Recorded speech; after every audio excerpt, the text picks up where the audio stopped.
You ever notice how some people post everything? Their breakfast, their dog, their dog's breakfast, their new socks. And then there are the others, the ghosts. No posts, no photos, not even a profile picture from this decade. You start to wonder, are they even alive? But here's the twist. These people aren't weird. They're different. And their psychology? It's way more fascinating than you think. So buckle up, because today we're going to decode the psychology of people who don't post on social media. And who knows, by the end, you might realize you're one of them. Number 1, the self-content souls. Let's start with the first type, the self-content souls. These are the people who don't post, not because they're insecure, but because they're already full. Think of it like this. If you're starving, you talk about food. But if you've already eaten, you just chill. Psychologists call this intrinsic validation. It means your sense of worth comes from inside, not from likes, hearts, or comments saying looking fab queen. These people don't post to feel seen because they already see themselves. They don't need applause. They've already clapped for themselves. And that is emotional wealth most people don't even realize exists. When you post, are you sharing a moment or asking the world to confirm it mattered? Number 2, the privacy protectors. Then there's the privacy protectors. These people treat personal information like gold and the internet like a pickpocket. They've watched enough Netflix documentaries to know the digital world never forgets. They know every cute vacation selfie is a breadcrumb for advertisers, hackers, and your ex who's still stalking you from a fake account named John_4729. But it's deeper than paranoia. It's about control. Posting gives away control. The moment you upload something, it stops being yours.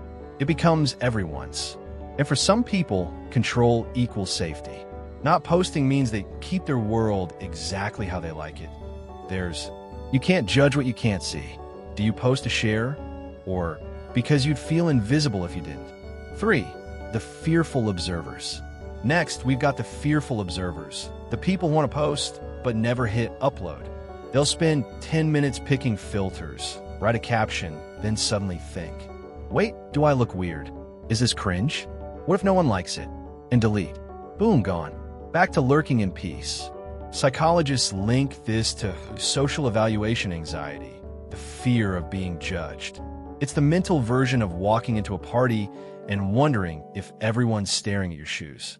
The irony? Most people are too busy scrolling to notice. But that inner voice, the one that whispers, don't risk it, it wins. And over time, that voice becomes habit. Not posting becomes their safe zone. How often do you censor yourself online? Not because you should, but because you're scared to be seen. Number 4, the silent rebels. Now, this one's fun, the silent rebels. They don't post because everyone else does. Their logic? If the crowd's running north, I'm walking south. It's not that they hate social media. They just hate being predictable. They get a kick out of not playing the game. This is tied to something called reactant psychology, the human tendency to do the opposite when we feel our freedoms being controlled. When society says, you need to post to stay relevant, their brain says, cool, watch me disappear and still matter. These are the mysterious people, the ones that you can't read, can't track, can't predict. And that mystery, it's magnetic.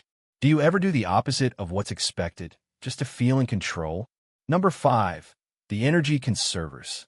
Now, let's meet the energy conservers. These are usually introverts, people who find social interaction mentally expensive, even online. For them, posting isn't fun, it's exhausting. They overthink every photo, every caption, every emoji. They'd rather sit quietly, scroll through memes, and comment, once every 3 weeks. Psychologically, it's about mental bandwidth. They prefer spending their limited energy on real experiences, not digital impressions. Their motto? Why post a sunset when I can just watch it? And honestly, respect. If no one ever saw your life online, would it still feel meaningful to you? 6, the authenticity seekers. Finally, the authenticity seekers. These are deep thinkers, the ones who believe social media ruins truth. To them, every selfie feels like a mask. Every caption feels like marketing. They crave something real, and in a world of filters and highlight reels, Silence feels more honest than pretending. This mindset is rooted in self-concept clarity, knowing exactly who you are and refusing to distort it for views. They don't post because they don't need to prove anything.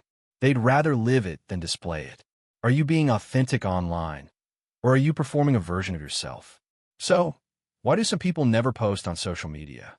Maybe it's self-confidence. Maybe it's self-protection. Or maybe it's rebellion. But one thing's certain, silence doesn't mean emptiness. Sometimes it means depth.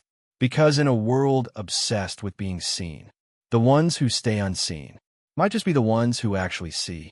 If this made you think differently about the people who don't post, or maybe about yourself, hit subscribe because on Hidden Mindset, we dive deep into what makes people tick. Not what they show online, but what they hide inside. And remember, sometimes the loudest minds are the quietest profiles.